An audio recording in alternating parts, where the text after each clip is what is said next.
Hello and welcome to our Bushfire Risk and Vegetation Management live panel coming to you from Memo Hall here in Healesville. Can I begin today by acknowledging the traditional custodians of the land on which we are each meeting today. Here at Memo, that's the Wurundjeri people, we pay our respects to their elders, past, present and emerging.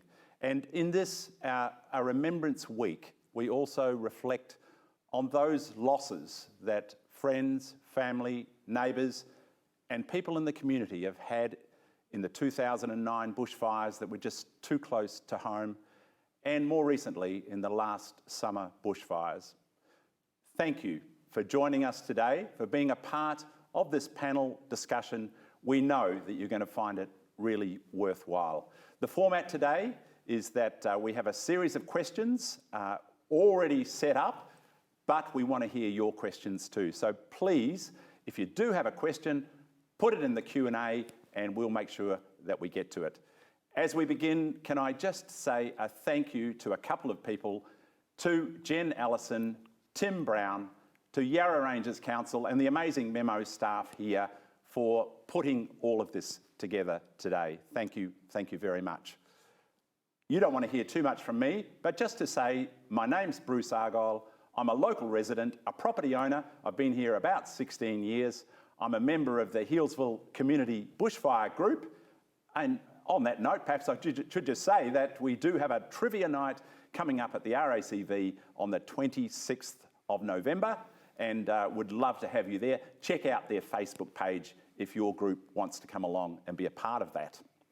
But for our panel, we want to hear from each of them. They've got an amazing wealth of knowledge between them.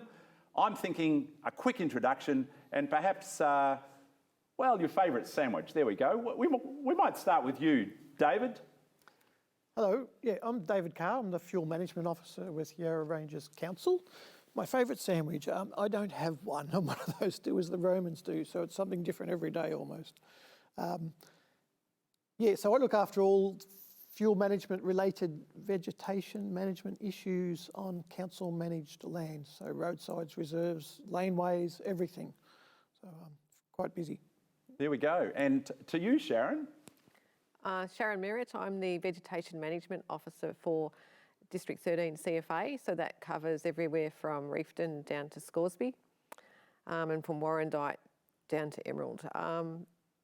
I look after all the fuel management planned burning on private land, and also work with council and council land, and we work with DELP across tenure burns as well. You're a very busy person, Sharon. Yeah. And what about a sandwich? So my favourite sandwich would be a chicken mix and lettuce on multigrain. There we go. And I should have said in the introduction that I'll have a tomato sandwich with anything else. There we go. What about you, Owen? Hi, I'm Owen Gooding. I'm retired now from CFA, but when I worked with the CFA, I was involved in land use planning, plan burning, and a little booklet called Landscaping for Bushfire, which we'll refer to later on. And my favourite sandwich is the Reuben. There you go, fantastic. And last but not least, Ron, on my very left. I'm Ron Sawyer. I live in Macclesfield. I'm president of the Nangana Land Care Network that covers an area from Yellingbo to Gembrook, Mount Burnett, Emerald, Monbulk and Macclesfield. We have a small farm in Macclesfield where we grow beef cattle and horses. And we have about 20% of our property allocated to native vegetation and habitat. And my favourite sandwich is sourdough, rye or wholemeal with lettuce, tomato and cheese, but if there's some steak going around, I'll have some of that as well. Thanks so much, Ron. And don't the land care groups do us really proud? They do a fantastic job across the whole region, across the whole country. Well done to the land care, anyone who's involved in land care. We have a whole lot of questions that we're going to ask today, but we want to hear your questions too. So please, Kelly Hofert's going to be monitoring them on the Q&A. Just send them through to us. That'd be fantastic. But let's start with an obvious question. Just how do I, as the summer season rapidly approaches, officially on the 1st of December, how do I prepare my property for the upcoming bushfire season? while at the same time being sensitive to biodiversity on my property. We might start with you, Owen. Fine, thanks, Bruce. The first thing is a bit of context, I guess. Biodiversity is the native plants and animals, so the question is to what extent can we look after those when we're managing our property. To be very specific about the bushfire problem, though, we're talking about house survival, so it's really important we frame this discussion around what we're trying to do. And in a nutshell, we're going to assume the fire is going to impact our house. What we're trying to do is to get that fire intensity around the house down to a level where by itself, in certain conditions, the house will survive. So it's creating that space where the fuel level is managed and arranged in such a way the fire intensity is dropped right down low. And it is totally doable. Ron, your thoughts on that? Yeah, the model that we've adopted around our house is to have a 2 metre zone around our house where we have very few things that will burn at all. We have quite a few plants in pots that can be moved further away on a total fire ban day. We have a concrete path, stone mulches, and very short grass in that 0 to 2 metre zone. The next zone is the 2 to 10 metre zone where we have plants that don't touch each other, and the plants that are in that area don't have a lot of dead material within them and hold a fair amount of moisture. The third zone is the 10 to 30 metre zone where we do have some plants that are much more flammable. We don't go for plants that are tall enough to fall over on our house. Our last zone is the 30 metre to 100 metre zone where we have basically a free-for-all, or beyond 100 metres we have a free-for-all where anything happens. At our place we have quite a lot of native vegetation where we don't do anything at all. If a tree falls over in that area, we leave it there as habitat. Terrific. Oh, and you mentioned on your introduction the Landscaping for Bushfire booklet. I'm sure you cover some of those things that Ron was just talking about there in that booklet. Spot on, Ron. I didn't pay him to say that. He nailed it with the zone system. At its simplest, that's the best way to think about it. A series of zones radiating out from the house, and you change what you grow, what you do, and how you maintain it. That's a great resource. Where do people get a hold of that, Owen? I haven't looked for a while, but that's all right. I'm sure the CFA's got it. It's on their website, so there'll be a page about property preparation. There'll be a section on vegetation, and there'll be the booklet there. But also there's a plant key, which allows you to describe your plant, answer some questions, and find out its relative flammability rating. So the bottom line for this discussion, we can't cover all the complexities today. We can't. But if people want to go and find out more, those resources are on the CFA website. I highly recommend it. Terrific. And to you, Sharon, as we think about summer and rapidly approaching, we hope we're going to get some warmer weather soon, does clearing up the ground story, and the shrub layers and leaving the trees, does that provide protection for us from a canopy fire? Yeah, the dry small vegetation, so the pine fuels, that's anything less than your little finger, they're the ones that contribute most to fire intensity and the rate of spread. Anything will burn, but those fuels increase that rate of spread and increase the fire intensity. So if we can remove those, that will slow the fire down, that will lower the flame height. And also the shrub layer can enable the fire to climb up into the canopy, but if we limit that shrub layer to clumps of shrubs and keep it further away from the house, then that's going to also reduce the chance of that fire going up into the canopy. And if we can keep the fuel layer low and a bit sparser, it will stop the fire getting into the canopy. And again, keeping it away from the house. Yeah, like I've seen some dry creek beds around houses, which I think are really excellent ways. They look fantastic. Lots of rock.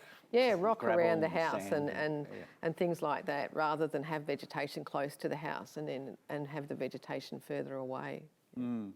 So, Owen, I've got an established garden around my house. The birds and the insects and everything just absolutely love it. Are you telling me that I can't keep it? You certainly can.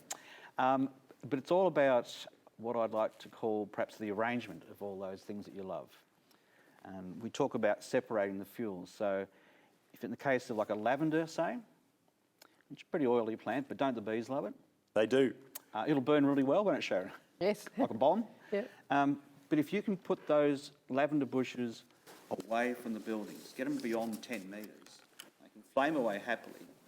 And if the next part of the garden is a gravel footpath or some stone paving or Sharon's dry creek bed, that fire's got nowhere to travel along the surface.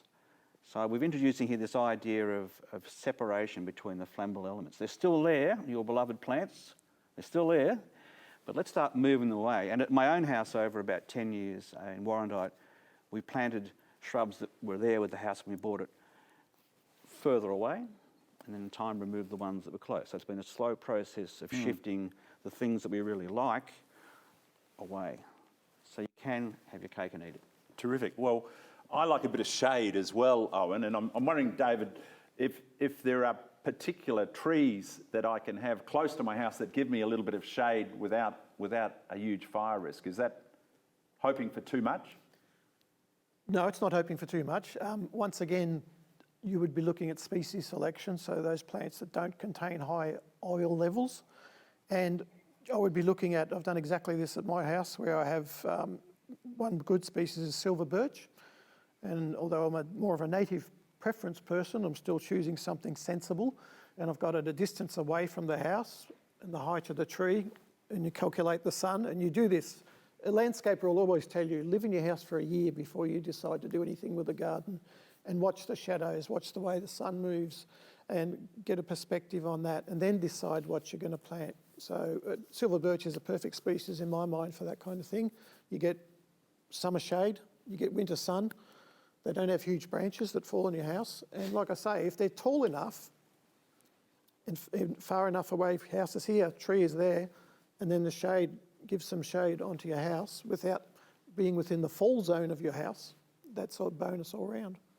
Fantastic. You're listening to David Carr, the Fuel Management Officer for Yarra Ranges Council just now. And I'm just wondering when the best time, and this is a question to anyone, when is the best time to be doing some of these things that we're talking about now in terms of property readiness and so on? We might start with you, Owen. Well, I'll jump in with a really key idea, which is that it's continuous. And in my own example, I mentioned before about planting some desirable plants further away from the house. It's a process that goes on over years, and you're always improving.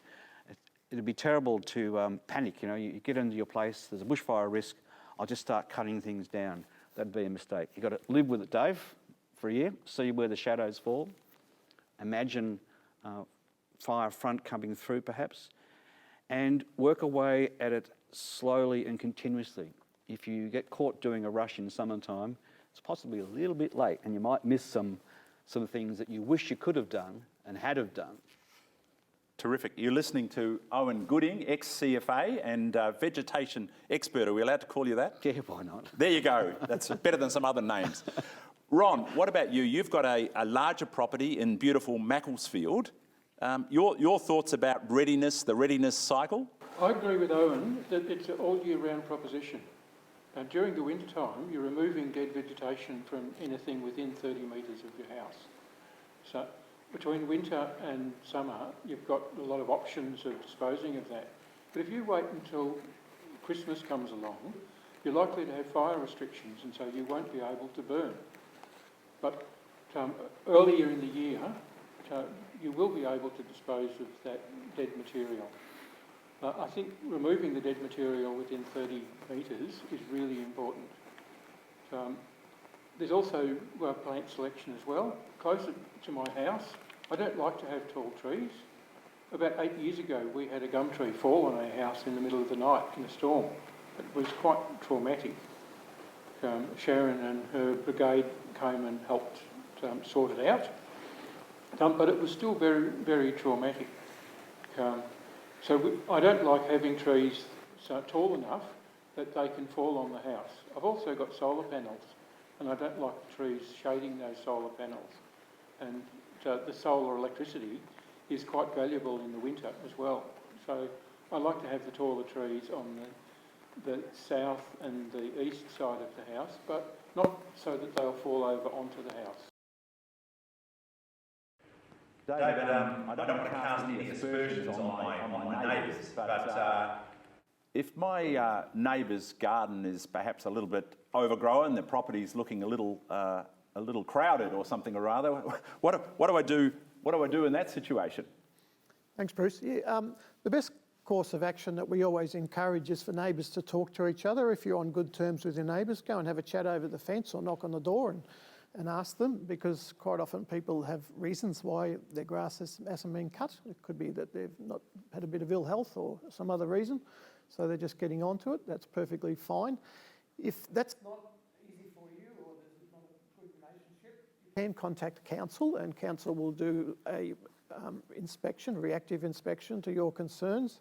And council is primarily concerned with, as you'll hear from the other speakers today, fine fuels, dry grass around the dwellings and other assets in the immediate vicinity of the home. So they can ask the individual resident to cut the grass, or if they intend to cut the grass, and if they're being a bit difficult, they can issue a fire hazard notice. And if there's still no action, the council can call in what they call a compulsory clearance, and that's where they get a contractor to go in, cut the grass, and the resident receives an invoice, or it goes on their rates for that, the cost of that exercise. So there's always another good reason to lean over the fence and have a regular chat with your neighbour, David. Absolutely. It's always the best way. We don't want to cause trouble between neighbours. The best thing is to get on with your neighbour and have a good chat to them. Terrific. Sharon, we've already heard from Ron that the C of A have helped rescue him on more than one occasion, but who is going to come and save me in the event of a bushfire? Can I count on the CFA? That's a tough question. It is. We don't have enough trucks to put one at every house if a large fire comes through. And most of our trucks will be concentrating on putting out the fire, and I'll be at the fire front or on the flanks of the fire. That doesn't mean there won't be spot fires occurring ahead of the fire. And that's where it's really important that you have prepared your own property the best you can, so that you can actually reduce the chances of those spot fires impacting on your own property. And then once the fire's gone through, there could be a big clean-up afterwards, and it's really important that you actually have those connections with your neighbourhood and with your neighbours, that you can help each other out as well. And it's a lot easier to recover from a bushfire if you have those connections. But yeah, as for a truck, don't rely on having a truck come to your house. We will put trucks at some houses, but it won't be at every one. And we also need access to properties as well. There's a lot of properties that are got very tight gates and very difficult to get in. So we're probably more likely to go to the ones that we can get better access. Yeah, and I think if you're designing your garden for bushfire, you would start with the assumption that there's going to be no truck. That's the place you start with your design and maintenance. You were listening a moment ago to Sharon Merritt of the CFA. If you've got a question for our panel today, we'd love to hear it. Just send it through the Q&A and we'll make sure that we pick it up. And if I didn't say so at the beginning, a link of today's session will be available for anyone to share, for yourself to have another look at, or to share with friends and family afterwards, thanks to Kelly Hofert. We do have a question that's come through, and it's this one, that what does the panel think of hedges for privacy in narrow, steep house blocks, for example, in the southern Dandies, in a place really where fences are not practical? Who'd like to tackle that one? David, would you like to have a go at that? Yep, I can Good on you, Dave. contribute to something like that. I don't quite understand why fences are not practical. If we had that detail, that might assist. But as far as we get this often about privacy, Hedges are a concern to some extent because of their volume and their connectivity. You'll often talk about, and Sharon mentioned it before, about ladder fuels, so that allows fire to carry from ground up into the canopy. And we also talk about fuels on a horizontal plane, that fire can, once it starts in one position, there's no break in the vegetation. So we talk a lot about clumps of plants with a break in between to reduce the fire behaviour, and so it doesn't just follow straight through. So obviously hedges facilitate the movement of fire, and they can be often quite intense too, because it's a dense thicket of vegetation in a continuous line. But you can create that same privacy by picking critical points where you want the privacy. So in front of your windows, get that often. Don't want people looking into my bedroom, so put some shrubs there. Put some further back so that they're not a continuous line. So you might put a row of shrubs 10 metres from your house, and then another row of shrubs. It's a bit hard to explain this way, but Does that disjointed. Sorry, Dave. Yeah, 3 or 4 metres behind it. So when you put that on a horizontal plane, you've got a hedge, but this way it's separated. Does that make sense? Very good, Dave. Is that a place where I would consider a passion fruit vine or something as well, David, or not? Potentially, yeah. There's a lot less volume and a lot less dead material. We constantly talk about dead material. So, yeah, vines are a good way to go. And you've got the advantage of fruit as well, if you choose passion fruit. Terrific. Just Oh, don't and you were use going to add banana something? passion fruit. I was just going to say, fences, if you can have them, and you know, as Dave alluded to, I wonder why you can't have a fence. We don't have that background information. But as a general idea, fences are a radiation shield, and even a combustible one for a time is going to shield your house from the fire that's next door. So fences in steel, even combustible, but preferably steel, do a really good job of shielding radiation from a fire source nearby. Okay. Those of us that are serious gardeners know that mulch is the key to saving about 80% of our time in our gardens. But mulch burns, doesn't it? So what else can I use that still provides habitat, protects the soil and cuts down that weeding problem? Who wants to tackle that one? Can I have a go? Yeah, please. What we've done at our place is we've used stone mulch close to the house, and from about 5 metres away from our house, we've used a thin layer of mulch, and we try and keep it damp. And how do you keep it damp, Ron? We have sprinklers, Yep. and we have a reasonable water supply. Yeah, we try and keep our garden damp by watering it. We have a large dam, so we're able to water the garden during most summers. Yes, spot on. Can I Owen, add please. to that? People have heard of the Botanic Gardens in Cranbourne. It's worth having a visit. Fantastic. Yes. And you'll see mulches there that are made of things like mussel shells. There's all sorts of non-organic materials you can use. It can look really fantastic. Imagine swathes of different colours of material. And stone mulches work, don't they? Yes. They really do keep the moisture in. The other thing I'd add to that was you can have mulch, flammable mulch in a garden bed, but if that then touches on a metre of toppings pathway or paving, it's got nowhere to go. So it brings back to this idea that Dave mentioned as well, reinforce this idea of separation. You can have flammable elements, but if they're separated by non-flammable, you're breaking up the flow of the fire path towards the house. And Yes. also keeping the mulch away from windows and things like that. Yep. Let's change tack a little bit. Dave, we're going to go to you, and a question that's been asked is, can I have an environmental burn on my property or not? There is, the people are working towards that in environmental.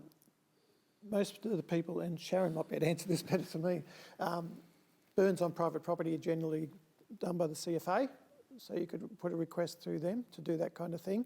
The local Wurundjeri people have a NARP team, and NARP is a Wurundjeri word for land, and land management team, and they're starting to initiate and wanting to move into that area of potentially doing work on private properties, of doing cool style cultural burns. Do you want to add to that, Sharon? Yeah, so CFA do burns on private property, and we do them, all burns have some fuel reduction benefit, even if they're for biodiversity, but we do burns for biodiversity as well. We've done burns to encourage specific species to grow, and we've done some to reduce competition from other species. So we can do environmental burns on private property. Another question has come through, and if you do have a question, please put it in the Q&A. Thanks to all of you who are asking questions. This one is regarding cleaning up of eucalyptus leaves and branches, and just wondering if the panel can give some information regarding the best composting methods. I'd love to know the answer to this one myself, which can quickly break down the debris. There you go. Who'd like to tackle? Owen, I'm sorry, Ron. I'm happy to start with that. We get quite a lot of eucalypt and pine debris around our place. We have 2 fairly large mulching pits where we mix the lawn clippings, some eucalypt debris, pine debris with horse manure, and we turn it over and we have a cycle where it finishes up going back onto the paddocks or into the veggie patch, sometimes around the fruit trees. We better get your address afterwards, Ron, so we can come and steal some of your compost there, I think. It's fantastic. What about, might go back to you, David, fire-prone trees, the least fire-prone trees. Are there some species, well there are obviously, that are better than others? What are they? Yeah, well, you'll hear from us. Very, very hesitant to recommend individual species of plants, but the thing that you need to look for, because it's extensive and it's up to personal choice, but the constant messages that you're hearing, and you'll hear it again from me now, is that you want to limit the volume of dead material that exists within that tree. So a lot of species, woody type species and shrubs contain a lot of dead material, so get rid of that. Get rid of the fine fuels. Get rid of trees that come right to the ground, that have branches right to ground level, to get rid of those ladder fuels. So a nice specimen tree that has a good clean trunk, that's not like a stringy bark or something else. They're the things that you look out for. A lot of loose bark that will carry the fire up into the canopy. So specific species, I'm not so sure. There would be a multitude of them. But like I say, it's the main things to look out for that you don't want. So fine fuels, dead wood, and stringy bark trunks. Yeah, loose flaky bark. Loose flaky bark, yeah. The other thing I'd just add to Dave's comments is sometimes there's a desirable tree that's far enough that if it fails it won't go through your roof. Yes. And maybe it's got some flammable characteristics. But if you can under prune or lift, take those lower branches off, because what you're doing is separating the surface fire from the canopy. So you're lifting those lower limbs, taking them off. So there is a maintenance aspect to it as well. We must have some viewers today that are living on some very steep slopes, because we have another question about how do those zones that you spoke about a moment ago, Ron, how do those distances change if you are on a slope, given that obviously fire travels faster up hills? On the uphill side of the house, I would leave the zones as they are. On the downhill side of the house, I would double the distance for every 10 degrees of slope that you've got. Okay, just spell that out for us, Ron, for those of us that are not quite as quick on this as you are. So a slope of this sort of an angle, I'd be looking at my first zone being 4 or 5 metres. If it's that sort of an angle, I'd be looking at my very limited vegetation within 10 metres. Okay, terrific. Thank you, Ron, and hope you're enjoying your steep slopes there, those of you that are living on steep slopes. Anyone else want to add anything on that? David, were you going to add something on the steep slope question? No, simply that people have to be aware of that, and in particular, the fire moves much more rapidly, and I think, is it double for every 10%? Double for every 10 degrees. 10 degrees, yes, that's right, yeah. It moves incredibly fast, and especially if that fire is driven by, for example, a southwesterly change that you often get in the afternoons in this part of the country. So be very, very aware of the way that fire travels through those slopes. Terrific. Listeners, I hope you're enjoying those sandwiches and that cup of coffee that you're enjoying at the moment. Wonderful to see all the questions that are coming through. And Ron, people are very keen to know if you could recommend any resources that provide more guidance around designing gardens for fire. So any particular resources that you've found useful that you would recommend to people? Yes, the CFA has several guides on planting different types of gardens around a house. And I think Owen was instrumental in developing most of those. So perhaps Owen might be better to answer that. That was a good handball there, Ron. Yeah, look, it's a really terrific publication, and it's based on a scan of the literature all around the world. So it's got some pretty solid scientific base, but it breaks it down into some principles. So if people go online and have a look at it there, it talks about how houses burn, so the why you do things. It's then got some landscape principles. 5 simple principles. You're going to ask me to repeat them, aren't you? No, we'll let you off the hook. Trust me, they're good. I mean, the first one is you create defendable space. It's a no-brainer, but this is physically what we're doing. We're creating... Which is all about the zones we're talking about. Yes, yep. I like your 2 metre zone. That's really good. We've got one at home, same thing. We've got toppings, gravel and brick paving within the first 2 metres. There's no organic material anywhere near our walls. It's a really, really important thing people can do straight away is do that. But back to the design principles, they're there. And it also talks about maintenance. You can't have this discussion without thinking about things like those lower limbs, Dave, keep them off the ground. Going into those plants that do have retained any material, raking them out. And the book emphasises, and I always do when I give workshops, is emphasise this idea of separation. You can have things that burn, but you've got to separate them from other things that burns. So that's the plant in the house, plants and plants, surface like grass through a shrub layer into trees, separation vertically and horizontally. That's in that book too, and I can't recommend it enough. It's quite easy to read. There are some example gardens, so you can see that it can be really beautiful and fire smart. And the book also has some different settings. So there's an urban one on a steep block, there's a seaside one, there's a rural one. Without the loss of biodiversity necessarily. No, definitely not. And I'm a bit of a native plant fanatic, a bit like Dave. We've got a mixture of things. So for example, we do have Japanese maples on our western and northern side to shade the house in summer. And they're good trees because the bark is tight and the leaves are moist. But the front door, I've got these tiny little wallaby grasses growing in the gravel. Beautiful native grass that's green all through summer. It's only about that tall. I hand weed it lovingly all the time. Having a fire smart garden doesn't mean native versus non-native. It simply means that ability to separate the fuels with clever design. Plant selection, certainly, choosing plants that don't have loose flaky bark. But on the question of biodiversity, can you have it? Yes, you can. With the right design and a maintenance regime, you can do it. Things in the right places. Fantastic. Thanks, Owen. Owen raised a really good point about native grasses. The native grasses, some have been living here for thousands of years and they stay green a lot longer. My favourite is Microlina. Which stays green through well into summer, and I think that's a terrific grass. So the question earlier about plants that you can put around your house.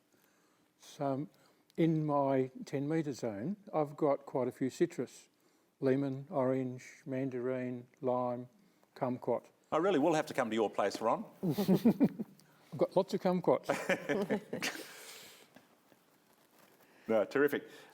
We've another question. Thanks, listeners, for sending these questions in. It's fantastic. Sharon, I'm going to direct this one at you. Have you, we've already heard that you've rescued more than one person here on the panel over the years, but have you actually been to a property after a fire, has been through and noticed something in particular, something specific, some particular vegetation or something else that actually has saved the house from burning? I have. There's been houses I've seen that haven't burnt and all the ones around them have. And I would have to say that what we've been talking about certainly fits in this case where they've had very little vegetation around the house or it's been reduced to a certain extent from the house. and the grass has been really short. So there's been very little to burn. Paving around the house, adjacent to the house, so that if the garden does burn, it hasn't been able to get right up to the house. Sometimes though, you can see houses that have just burnt and they look fine, look like they would have been fine, but they've burnt, and embers can land somewhere on the house that can actually start the house burning without the garden burning. So it's not necessarily going to be something that will be the answer to everything, but it certainly does make a difference. It's good that you mentioned embers, because we've just had another question come through about ember attack, and the question is, how vulnerable is the standard corrugated steel roof ridge capping to ember attack in your view, Sharon? That's a bit of a toughie. Yeah, I think that would be better directed to someone that was a building specialist. I don't think we have a building specialist necessarily on the panel, but any thoughts? Anything with gaps, I think, is going to be a problem. The gaps is the key one. Yeah, so the reference to the ridge cap is the embers going along the roof corrugations up to the top, and under getting that gap, inside the is where roof all your cavity. rafters and battens are. So the idea there is to keep that out, and there are things that can be retrofitted to prevent that happening. I would say a tin roof is better than a tiled roof because of all the gaps that are in the tiles. That's what we're talking about, is those opportunities for embers to blow into that roof space. And the ridge cap, as the questioner puts, is certainly a spot where it comes in. Were you going to add something to that, David? Yeah, just to support what people are already saying. Yeah, corrugations are an issue. They say anything less than 2 millimetres, preferable. If you look at what they call fireproofing mesh that you can put over the vents and things of your houses, the aperture of the little holes is 2 millimetres, recommended 2 millimetres or less. And yeah, those corrugations do pose a problem. And as Owen said, you can get something to retrofit it into that. My home, happily, and I chose it that way, has decking on the roof, colour-bond decking, and those holes are all sealed up with the relevant ridge capping. So any of those holes you can seal Where do you go to get advice around that? Sharon's mentioned building experts. Where's the starting point for advice in this area? There are some publications that CFA have on retrofitting your home. You would have to probably search on the CFA website for those. Terrific. That's good enough for today. That's fantastic. Look, I reckon there's many of you out there today who are trying to balance the garden versus the biodiversity and creating a habitat in the garden around the house. We've just had BirdLife Australia's national backyard bird count 3 weeks ago, where many of us counted birds for a while, and that was a fantastic experience. If you missed out this year, it's the 3rd week of October each year. But for many of us, we're trying to balance a habitat for native wildlife, and bushfire might be a secondary thing, really. We can't live without the wildlife. How do we go about that? Owen? I think we can have both. So the zone system is the key way to think about it. Otherwise, you have decision-making paralysis. I can't have that tree go. When you break it down into the zones with different treatments as you come closer to the house, you can start to say, okay, well, I can sacrifice that biodiversity value here because in the next zone out, that's catered for. So the example of my place, I do have those wallaby grasses very close to the house. That's got habitat value. A bit further out, there are some shrubs. That's places for the birds to fly into, and they can come down to the lawn and forage like the wrens.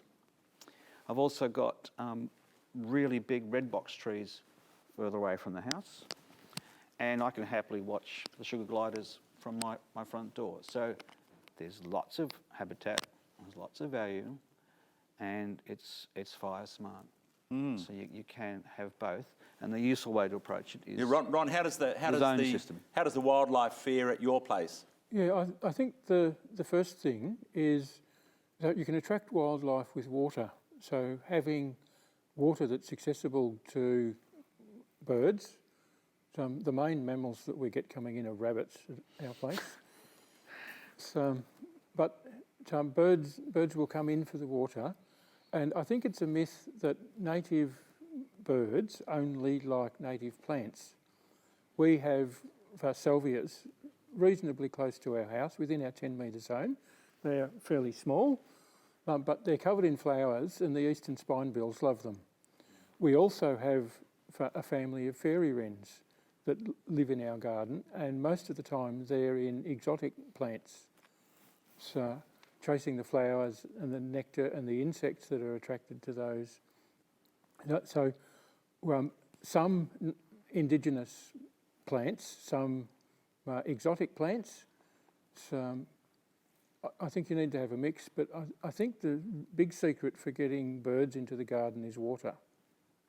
And a water feature is quite a handy thing in a fire. Yeah. I'm a big salvia fan, Ron, so I'm heartened to hear that. Fantastic. Look, we have another question around new builds for new houses. And I'm assuming that this is true, David. You might want to comment, but that there's a vegetation management requirement to introduce a 5-metre tree canopy around new houses for 50 metres in each direction of the house. Is that the case? When our panel may not be sure on that, so hopefully the person who asked the question knows that is the case. Canopy, actually, separation, I think, is what we're talking about here. But the questioner is asking, wouldn't this introduce more oxygen and actually fuel the fire more compared to a closed tree canopy? And would it be enough anyway to stop a canopy fire? David, we look to you for a response to that. Yep, and I'm sure Sharon could contribute here. This is where it gets very complex. We're talking about wildfire behaviour, and it's quite significant. Tree canopy fires are one of the most extreme and most feared fires that we have to deal with and can be the most destructive. And they spread primarily, like I said, it's very complicated, in two ways. One is on the horizontal, as I explained. If you get a strong wind carrying horizontally, it will go from tree to tree to tree to tree. So one of the purposes of having this 5-metre separation in the canopy is to stop the fire from bouncing from tree to tree to tree on a horizontal plane.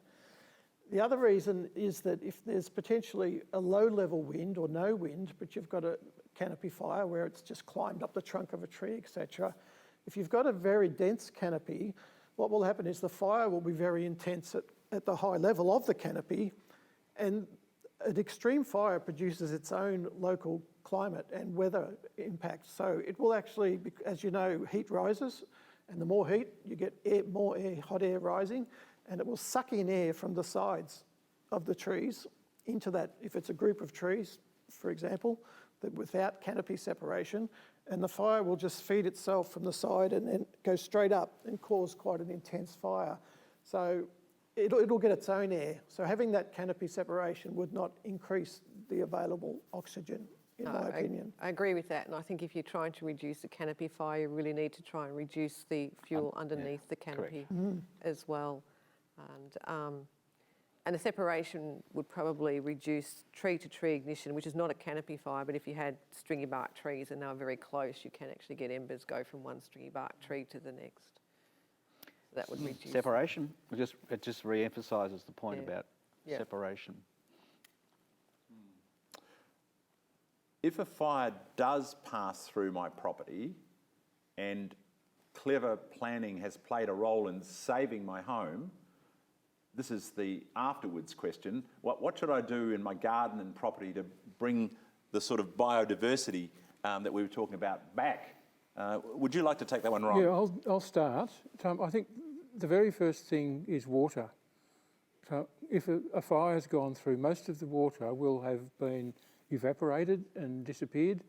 The birds and animals will be very thirsty. So as soon as you can, get some water out into those bird baths.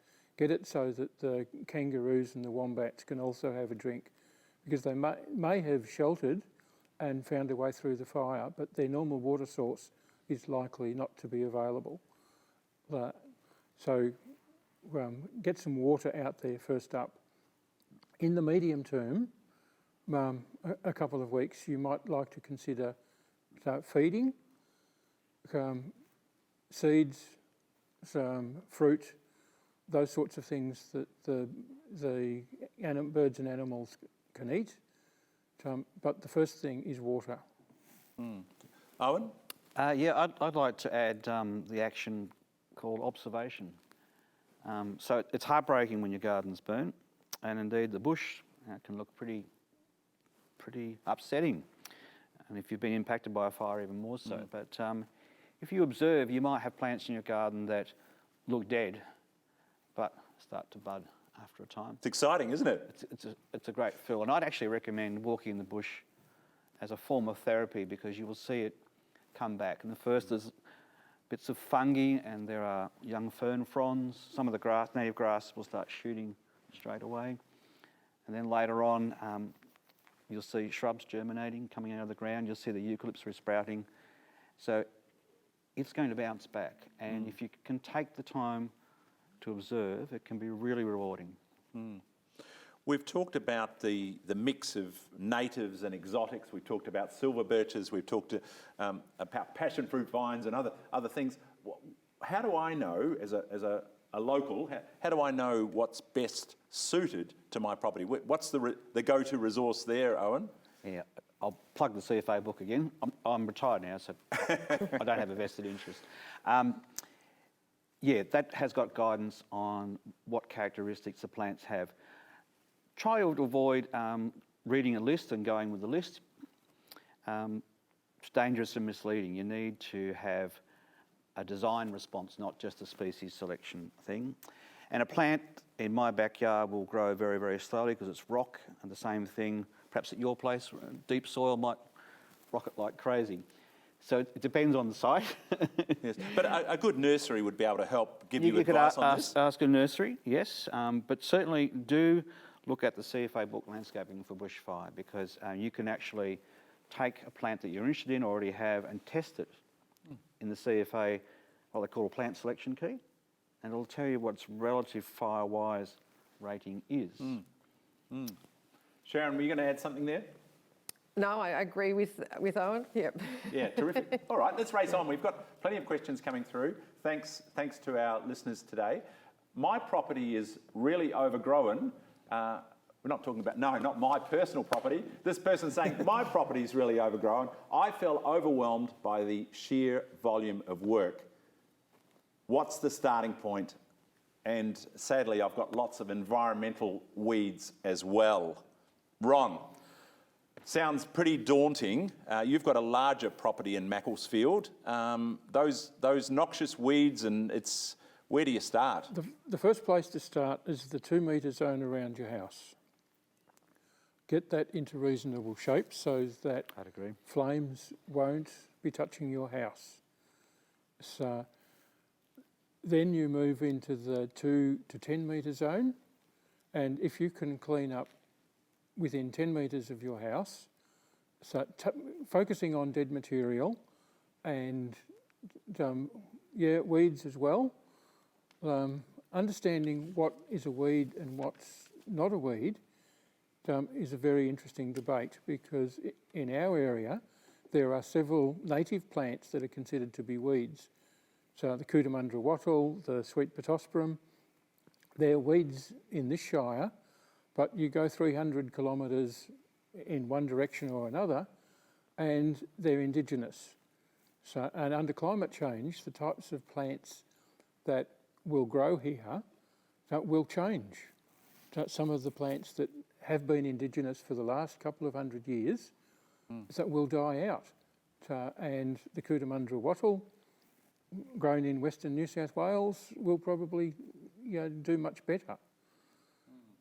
You're listening to Ron Sawyer, Macclesfield Land Care and local owner with lots of experience, Ron. Obviously, really appreciate your comments today. We've got another question, which is, what do you think are the prettiest plants that are less fire prone? What are the prettiest plants, natives that is, that are less fire prone? I've got a magnificent narrow leaf peppermint gum in my front yard at the moment that's flowering.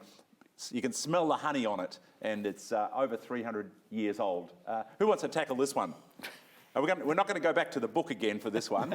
Well, I can start. Ron. A couple of my favourites. I really like the wattles, and there's some broadleaf wattles, such as the blackwood, which I think are really nice and provide a lot of habitat. I also like the Victorian Christmas bush, which I consider to be have a low flammability compared to many other natives. And I think to some extent, I like to look at good plants and bad plants, and we've taken most of the conifers out of our garden. We've Good move. taken the rosemary hedge that used to be a metre from the house and put individual plants 15 metres away. To my wife's disgust, I've done a similar thing with the lavender hedge. So it's really a matter of understanding that some plants are good, some plants are bad. I like Owen's book, but you need to have a look at the individual plants and have a look at the types of things. It depends on the size as well. I really like native grasses, but have a look at the Christmas bush and the wattles that grow in your area, and particularly those that have the broader leaves. Yep. And the wattles, if you think about it, their bark is very, very tightly held. It's not loose, fibrous and flaky, so that's why they make sense. Another thing I'd add from my perspective is, in my inner zone, I've kept the plants low. So I've chosen cultivars of some things, wattles that are prostrate, but little daisies. There's Banksia ground covers from Western Australia that are no higher than about that. There are many, many absolutely gorgeous, colourful plants that are either naturally ground hugging or they are compact versions of the larger creature. I just planted a Federation daisy. Fantastic. Beautiful little Yep. plant. We've already talked about salvias as well. Yep, so think about it. The smaller the plant, the less flame length and intensity. So concentrate the low stuff, the small stuff, around your house in the inner zone. The time's fast running, so let's try and squeeze in a couple more questions.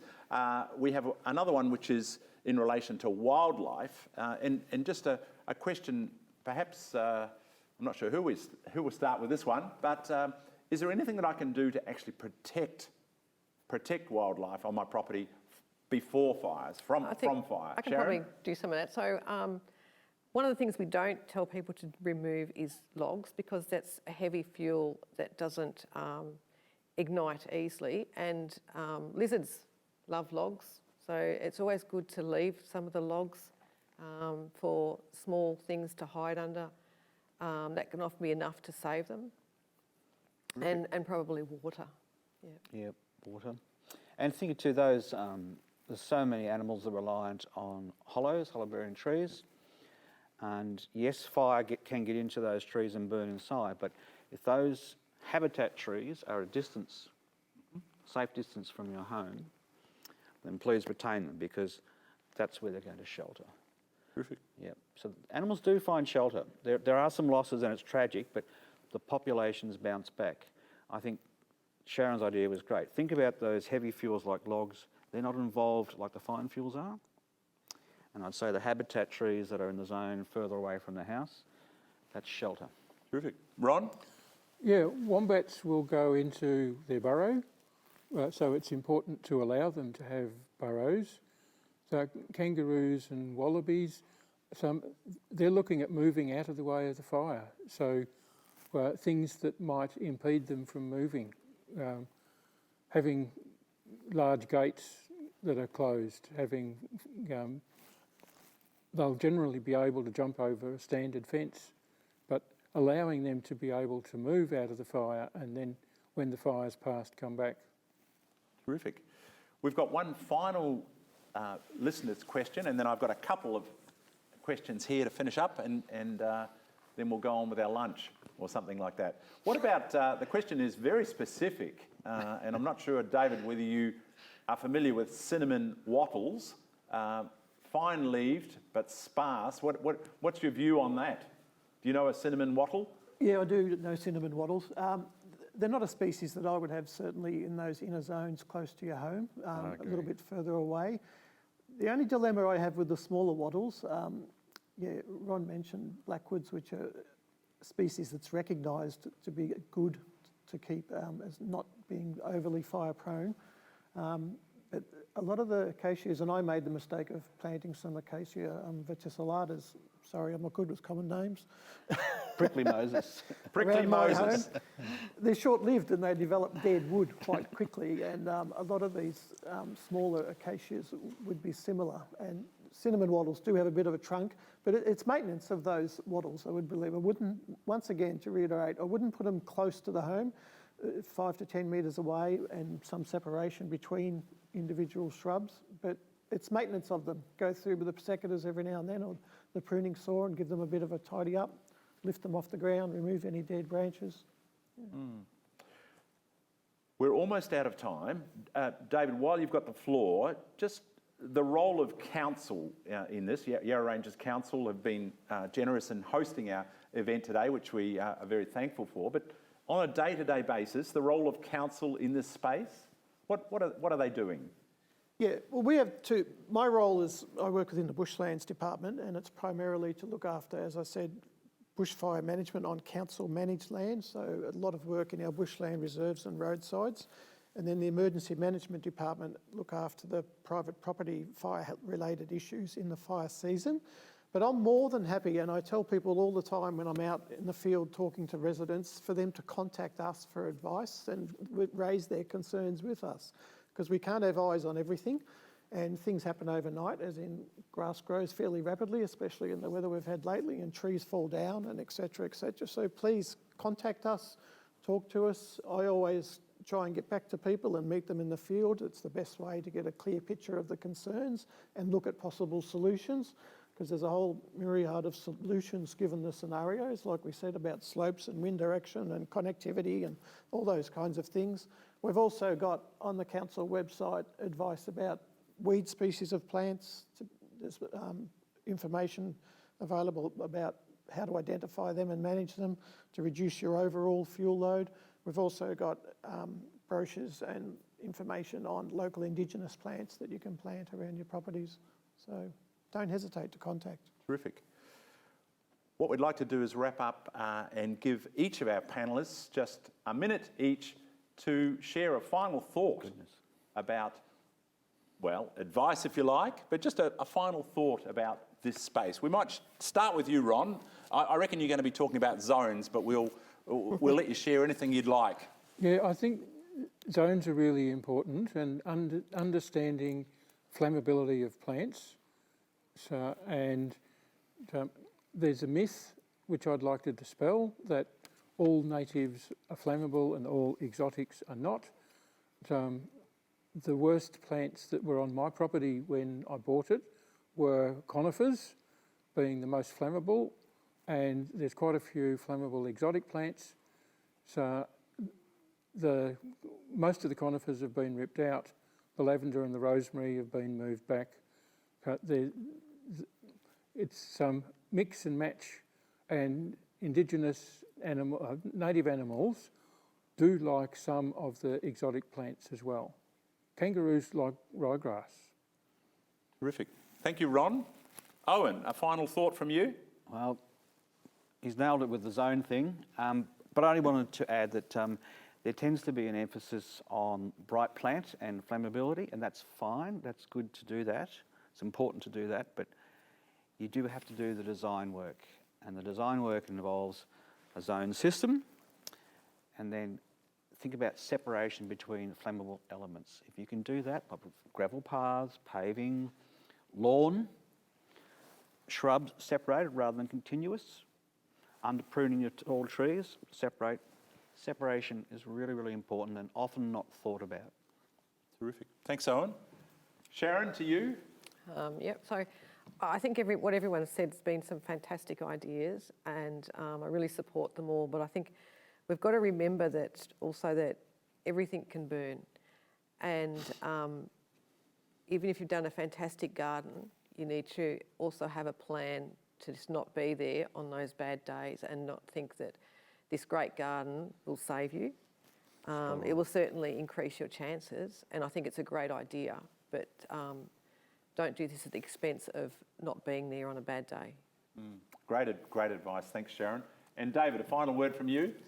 Yeah, it's a note on something that was mentioned previously. I had a classic example of a house, a friend of mine right here in Chum Creek, that survived the 2009 bushfires because he had a row of outbuildings immediately to the southwest of his home. And the fire came straight through, hit those outbuildings, went around them on either side and completely missed this house that was protected behind it. And it was quite an old weatherboard house. His shed did burn down at the side, which his wife was quite happy about, I must say, because she reckons it was full of junk anyway.